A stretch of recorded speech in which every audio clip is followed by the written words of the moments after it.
Apologies that we begin this 49ers live a little late. I was hanging out with my daughter. I think that's the first picture that you guys have seen. Now, we're not showing her face or anything, but I was chilling, and yeah, family time comes first. As you can tell, I still have a very, very big size advantage there. Although Savannah Lombardi does have the perfect 11 relative athletic score. 11 out of 10. Anyway, we're going to be talking about the 49ers, and I'll answer some of your questions about Brandon Aiyuk. And this is something that I think is starting to catch on. And we talked about this, a month, 2 months ago? We did one of our early morning alarm updates regarding the Brandon Aiyuk situation. And I said before any of this started really happening that the 49ers could hold him until he actually broke the impasse. Like, the ball remains in Brandon Aiyuk's court to the point where he actually is going to have to show up to the 49ers facility at some point to break this serve so that things get moving, because the 49ers can absolutely afford to keep him at the status quo with no downside to them. He was placed on the left squad list once he stopped showing up last season. That means he's not getting paid. So he's under contract. The 49ers, as long as they don't cut him, they keep him under contract. He can't sign or play elsewhere. And as long as the 49ers don't have to pay him, it does not hurt them one bit to keep him under contract.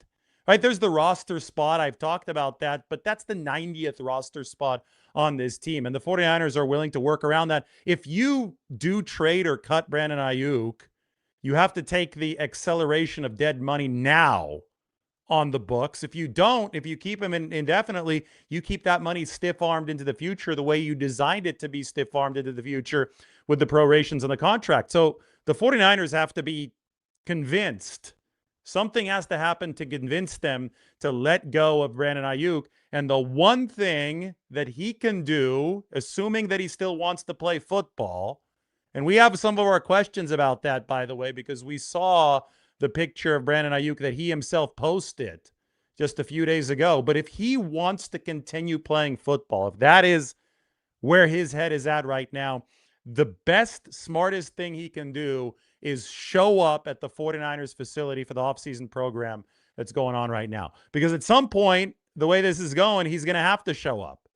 Because if he doesn't show up to training camp, the 49ers won't have to pay him once the time to pay him on August 31st comes. If he's still on the left squad list once the 2026 regular season begins, the 49ers will not owe him a dime of the $24.9 million option bonus that everyone is talking about as an inflection point. It's not like that money automatically comes to Brandon Aiyuk on August 31st or September 1st or whenever the date is if he hasn't been cut yet. It only comes to Brandon Aiyuk if he is meeting his contractual obligations. So if he wants to go to the Washington Commanders, that's the latest talk, right? If he wants to go to Washington, the best way to actually get there would be to show up at the 49ers facility, put them in line to have to pay him the $24.9 million, fulfill his contractual obligation, something that he hasn't been doing for a long time.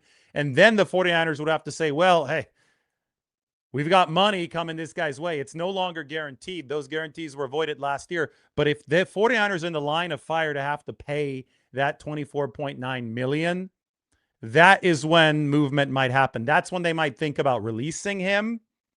That is also where we talk about the timing of a trade. Like the latest report that I saw, and this is another one of those things that I think takes something out of proportion and doesn't properly contextualize what's happening. I saw this breathless report that said that people can't get a hold of Brandon Aiyuk to discuss his contract for a potential trade with other teams. Well, of course they can't, because if the guy still wants to play and if he wants to go to Washington, it makes absolutely no sense for him to even pick up the phone to discuss a potential contract adjustment for any other team. If you call him with a potential contract adjustment for Washington, I'm sure that Brandon Aiyuk, if he wants to play there, if that is indeed the case, would pick up the phone. It appears from the outside, at least, that he's trying to force his way to a certain destination. And that destination, the Washington Commanders, with Adam Peters, the former 49ers executive, as their GM, do not want to trade for Brandon Aiyuk. If they wanted to trade for him and he wanted to play there, then they could adjust the contract just fine, because both of those parties would be willing to get that work done. But at the current moment, the Commanders don't want to trade for Brandon Aiyuk. They even drafted a receiver, I think, in the 3rd round. So maybe the Commanders are just hoping that Aiyuk is going to be a veteran minimum guy that they don't want to spend any draft capital on, that will get into the building when he gets into the building, and they'll be fine with that. Of course, they've tried to insulate themselves as much as possible in that receiver room so they can actually afford to do that. But I think that the whole thing with Brandon Aiyuk, and I think that this is the way the 49ers are looking at it, at least in terms of their chance to salvage a draft pick out of this guy hasn't played since 2024. He is obviously infamously unreliable at this point. He's disappeared in 2025. Any team, even a team just paying him the minimum, is probably going to want to have him in their training camp so that he's on so they have some sort of idea what they're dealing with, right? That there's some sort of the performance certainty practice. I mean, the last time that Brandon Aiyuk didn't practice over the course of training camp in 2024, things didn't end up good. Another really interesting inflection point in all of this is May 14th, the day that the NFL schedule comes out. It's going to be either the 13th or the 14th, somewhere around there. Week of May 11th is when to watch out for the schedule. The 49ers will play the Commanders this year. It is a question of when, and the schedule will let us know when that San Francisco versus Washington game is. If San Francisco versus Washington is really early in the season, like say that it's a week 2, week 3, week 4 game, well, hell no, the 49ers aren't going to release Brandon Aiyuk early, because that would allow him to go straight to Washington, get an offseason program in with them, get a full training camp in with them. Again, with the asterisk of does he still want to play, because I'm not sure. But if Brandon Aiyuk got all of that in and was actually up to speed with Washington, that could compromise the 49ers on the field if they play the Commanders early in this season. So the fact that these two teams face each other, since the NFC West is paired up with the NFC East this year, throws another very intriguing wrinkle into all of this.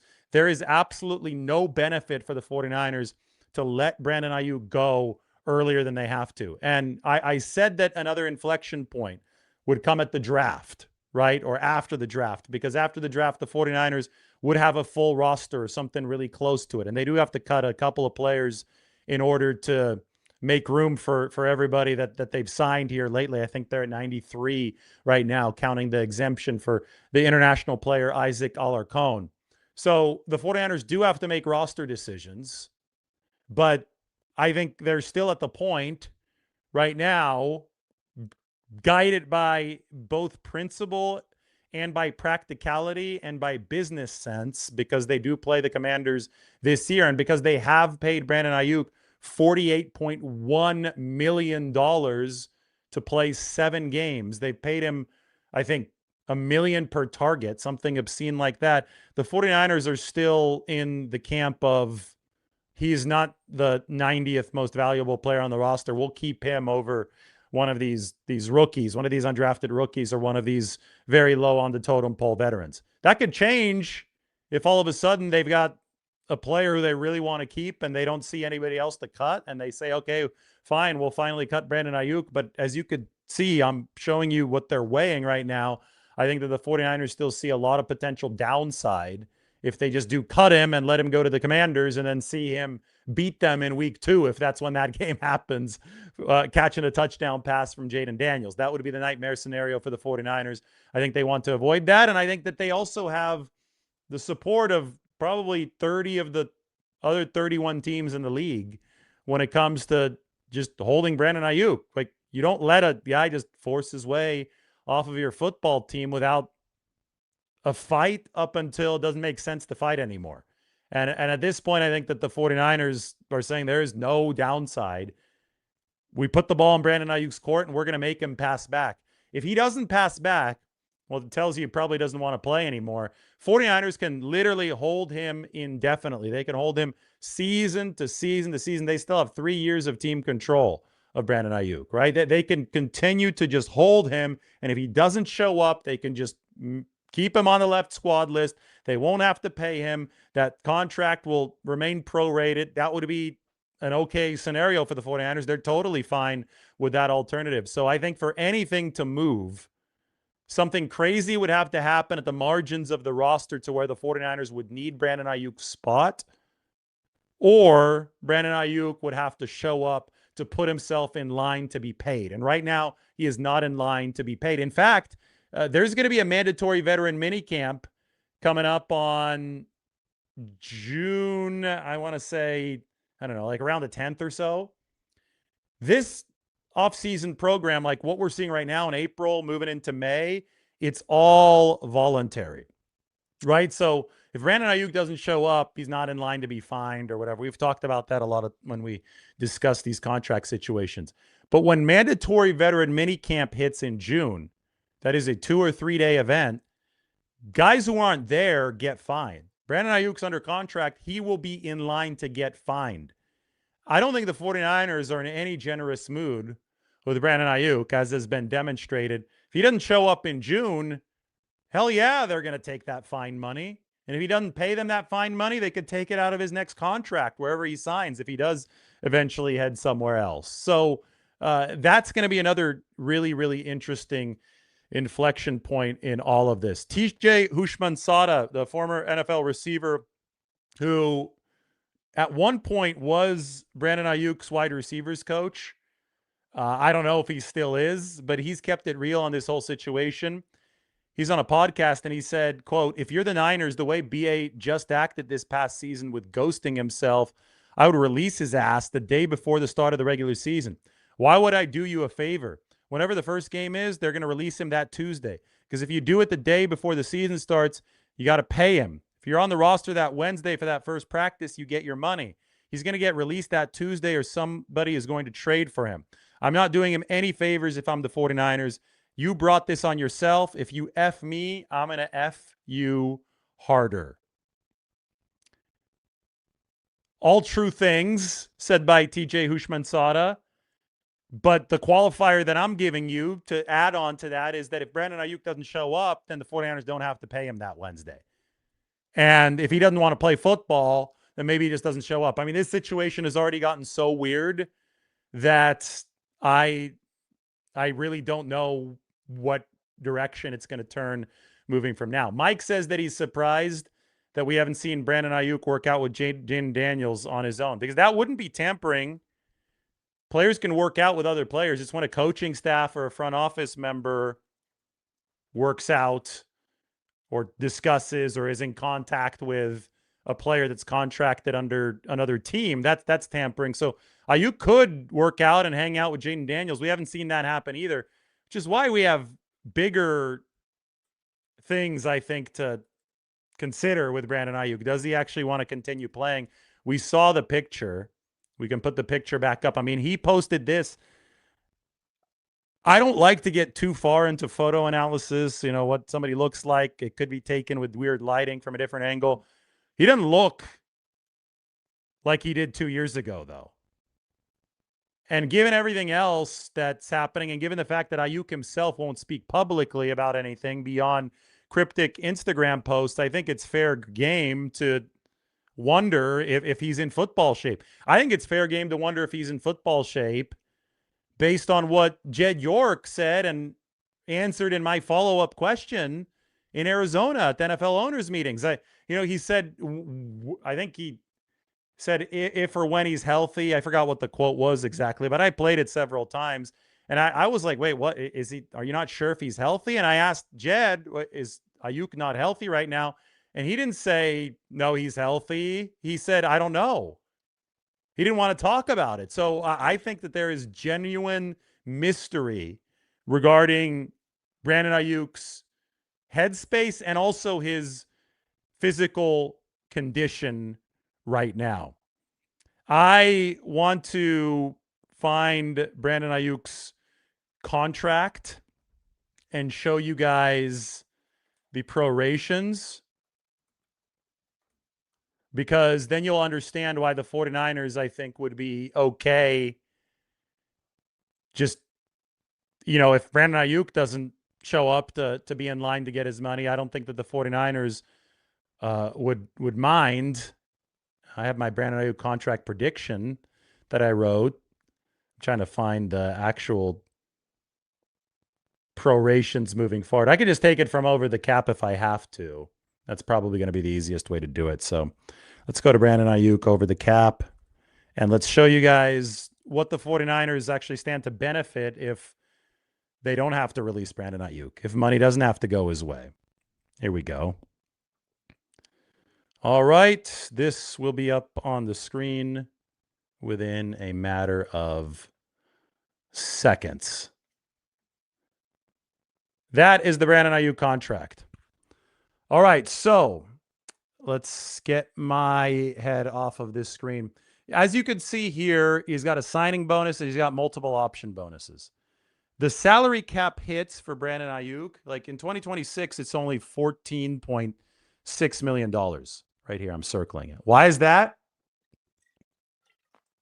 Well, the signing bonus and that the 49ers paid out in 2024 with a new contract, and the option bonus that they gave him in 2025 last year, all of that was guaranteed at signing. Those all, for salary cap purposes, stretch out into the future. As you can see, that money stretches out into the future all the way until 2030. So it's stiff-armed into the future. He was paid the money, $48 million, but what has to hit the cap, because it's been paid to him, is going to hit the cap in future years. That is why the cap hits get greater as the years progress. The 49ers would love to keep that stiff-armed into the future, but the problem is if you trade him or release him, that money that has been stiff-armed into the future comes flooding in and hitting the salary cap now. Brandon Aiyuk is essentially throwing the 49ers a bone at this point. If he doesn't show up, because they don't have to pay him any new money for 2026 if he doesn't show up, and they would still at the same time be able to keep his already paid money stiff-armed into the future. So it's rather fascinating that the status quo at this point, since the 49ers were able to void Brandon Aiyuk's guarantees, actually works in favor of San Francisco. They have gotten this to a point by voiding Brandon Aiyuk's guarantees, and he didn't fight that last year. That was one of the headlines late in the season. They have gotten to the point of being able to just sit on this with the ball in Brandon Aiyuk's court and being fine with it, which is crazy. We didn't expect that last year because the money for this season was guaranteed. All Brandon Aiyuk had to do was execute the bare minimum of rehab or whatever, show up, and he would have been in line for guaranteed money in 2026. He didn't do the bare minimum. They voided those guarantees. Now the ball's in the 49ers court. Now his smartest play would be to actually show up. When Trent Williams was in a dispute with the Washington, I think it was the Redskins at the time, right? It was still the Redskins, I think, in 2020. It was before they turned into no, maybe they were the Washington football team already. I think, 2019 was the last year of the Redskins. Then they changed to the Washington football team. Then they changed to the Commanders. Anyway, when Trent Williams skipped playing in 2019, he was away from the team for a really long time. He actually showed back up late in the 2019 season, but he didn't play. That essentially irritated the Washington team. The football team, that was a crazy name at the time. The Washington football team, that got the process moving to the point where they had to trade him over the course of the next offseason, and they did to the 49ers for a third-round pick and a fifth-round pick. So if you're Brandon Aiyuk, show up to the facility now and just be irritating. Because the 49ers, basically have said that they're done with you. Jed York has said that there's still a chance he plays for them, but he probably was just posturing for trade interest at the NFL owners' meetings. But you're under contract. You have every right to show up to the building. Make it hard on the 49ers. Make them do something to where only a release would be able to get them away from the line of paying you.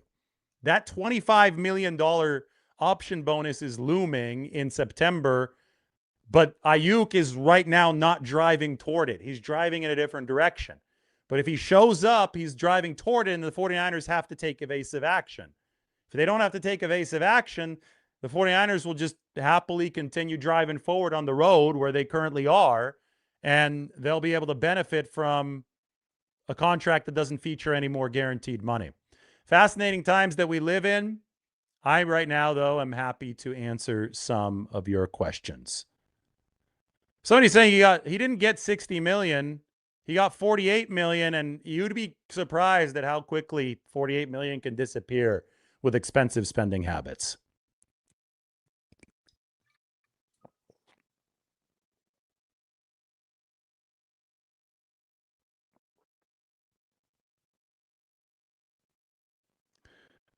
You think that he's scared to go there because the love he lost? Yeah, maybe. But he's going to have to go there. He's going to have to face the 49ers in person because they are showing signs that they will hold on to him until he forces them to blink.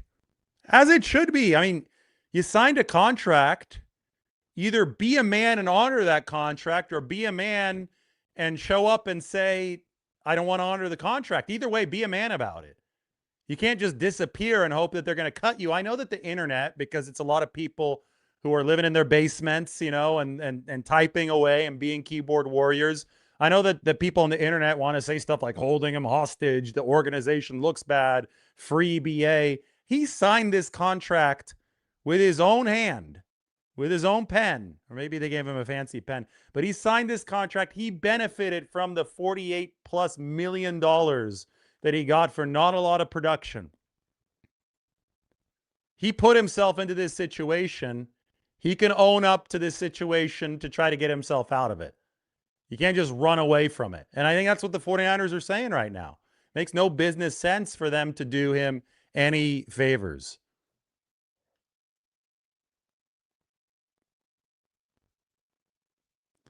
Terry says it's time to turn the page on Brandon Aiyuk. All right, on cue. Let's talk about De'Zhaun Stribling. Because that's the 49ers' number 33 overall pick from this recent NFL draft. Can he ultimately play the X? You know, remember when Stribling was drafted and we went live? That was fun. And the first thing I was really in real time reacting to the pick, and I had done some research on Stribling. I was surprised too, though, when the 49ers picked him. But as I was kind of digesting everything about him and watching some of the tape right after the 49ers picked him, my first thought was, wait, this guy might be able to succeed Mike Evans as the X wide receiver. He's got the size.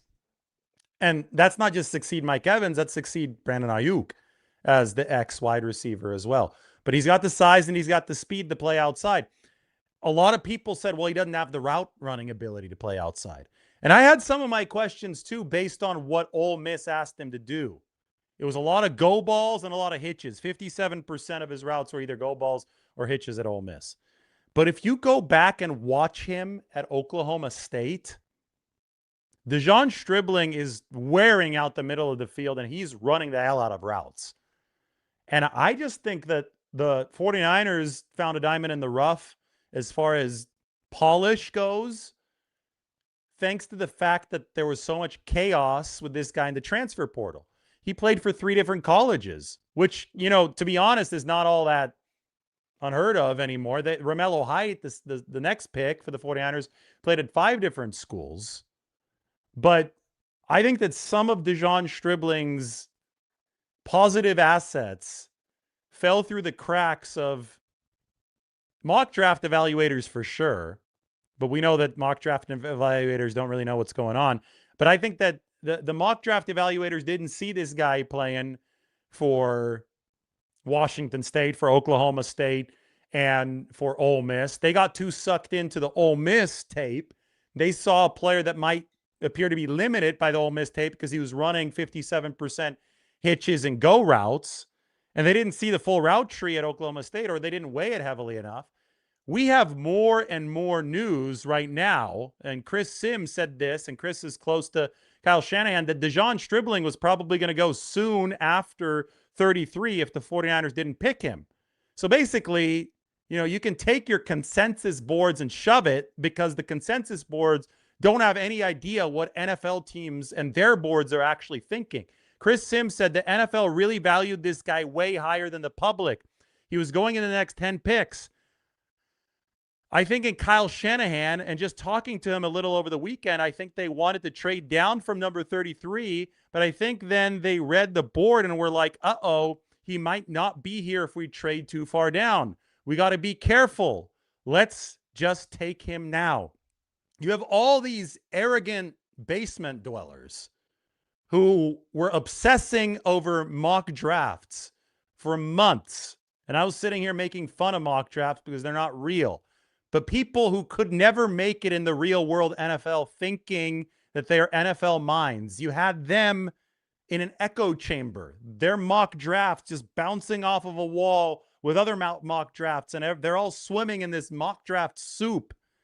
You have all these people thinking that De'Zhaun Stribling is not an option at number 33. Meanwhile, the adults in the room, the actual NFL decision makers, very much thought that De'Zhaun Stribling was an option early in the second round. And the 49ers, who were actually connected to NFL people, unlike mock drafters in their basements, realized this. And they picked the guy number 33. And it makes all the sense in the world when you watch the tape, when you realize that he was at 3 different schools. When the mock drafters, the consensus, probably focused too much only on the Ole Miss tape. And the Ole Miss tape was still good as far as athleticism, size, blocking, all that went. But the route running is what you saw at Oklahoma State. And when entire NFL buildings have the resources to do deep dives, they're going to do a better job than amateurs. That's why, you trust the professionals over the amateurs. Only somebody who doesn't know football would say the opposite. And I think that's how De'Zhaun Stribling became pick number 33 in San Francisco. And I think that we just heard a little bit of verification as to that from Chris Sims. So you guys wanted me to turn the page from Brandon Aiyuk to De'Zhaun Stribling. That is it. Last night we talked about the second pick, Romelo Hyde. We talked about the complete revitalization of the defensive line in just 2 drafts. We've talked a lot about Kalon Black, the running back out of Indiana. We've talked about Grayson Halton. We did last night. We can start moving into the later picks here. I can answer any questions. If you want to talk about Jaden Duggar, if you want to talk about Enrique Cruz Jr., if you want to talk about Carver Willis, the offensive lineman. I know that there's a lot to hit with this 8-player draft class.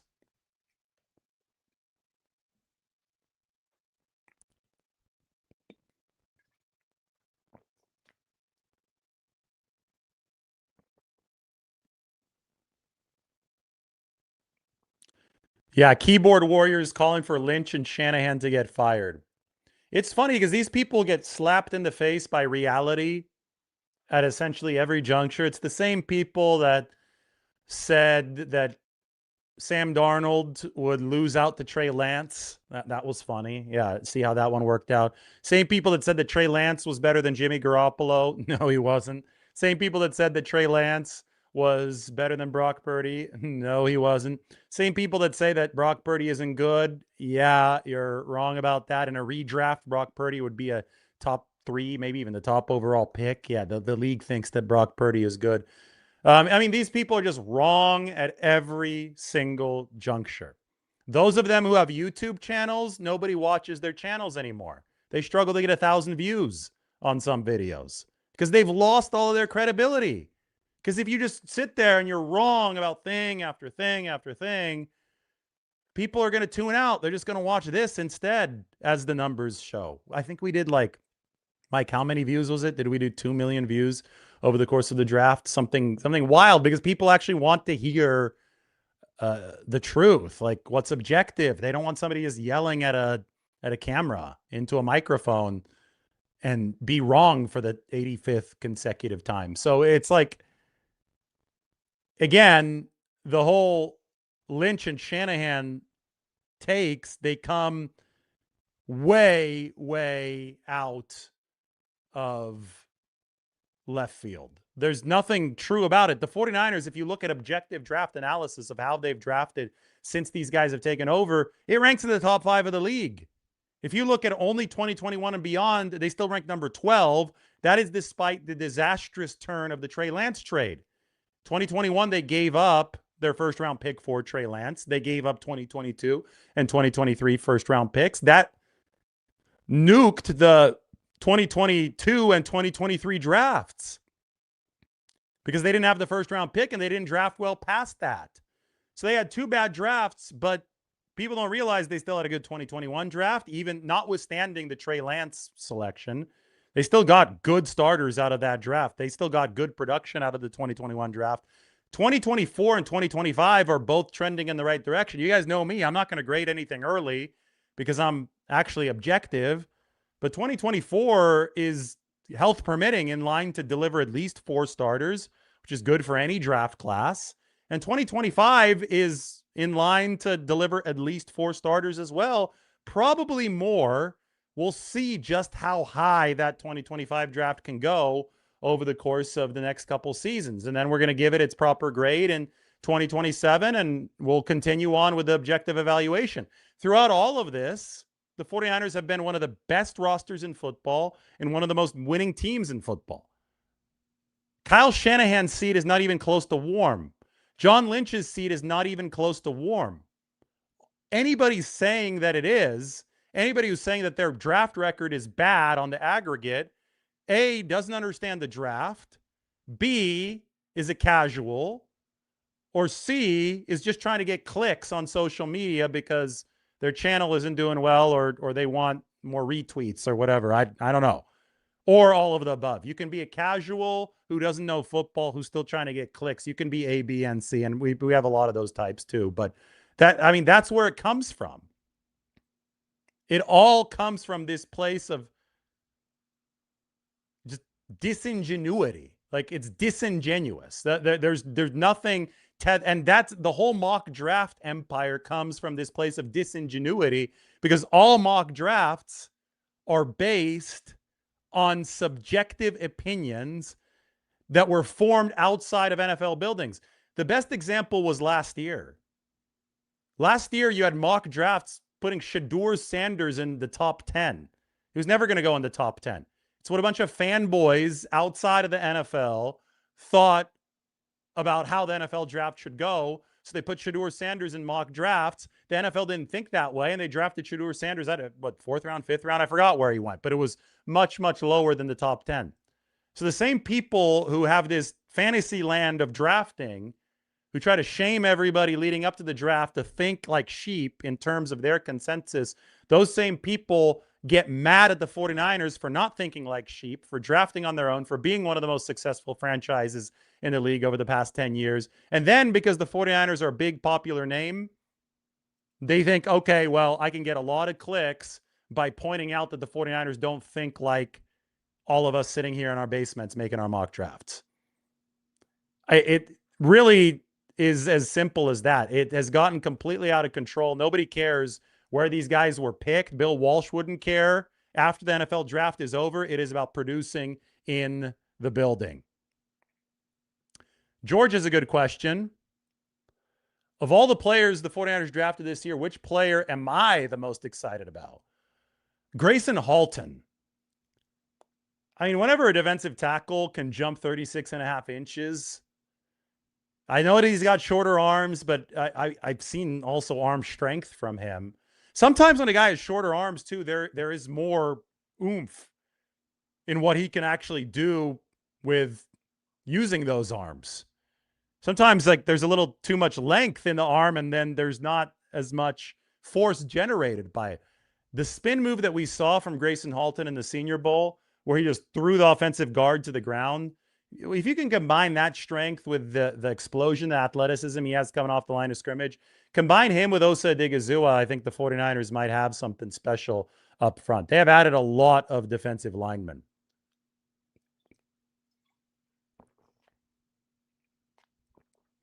Duggar is really interesting. Duggar has long arms, 35 inches.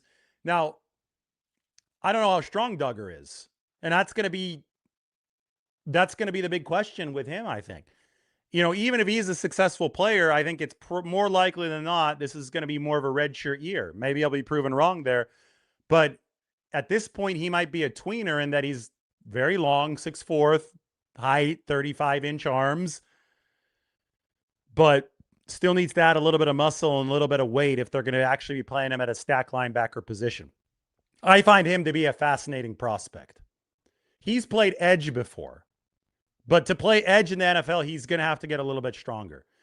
It's not all speed and it's not all length for the edge. Offensive tackles in this league, there are Trent Williams like guys in this league who are big, fast, and strong, right? So if somebody like Jaden Duggar is trying to rush against one of the premier offensive tackles in this league as an edge at 6'4", 35-inch arms, but in a skinny frame, that offensive tackle in the NFL, unlike college, is going to be athletic enough to get out to him and shove him, and he'll go flying. You have to have some sense of strength and anchor in the ground to be able to rush the passer in the NFL. It is a whole new world in the NFL. But the raw physical measurements and skills are promising indeed. So promising that he was able to play safety, edge rusher, and inside linebacker in college. Who's going to get the 49ers their first punt return touchdown since Ted Ginn in 2011? I think Jordan Watkins is going to be the punt returner. That's the odds-on favorite for me.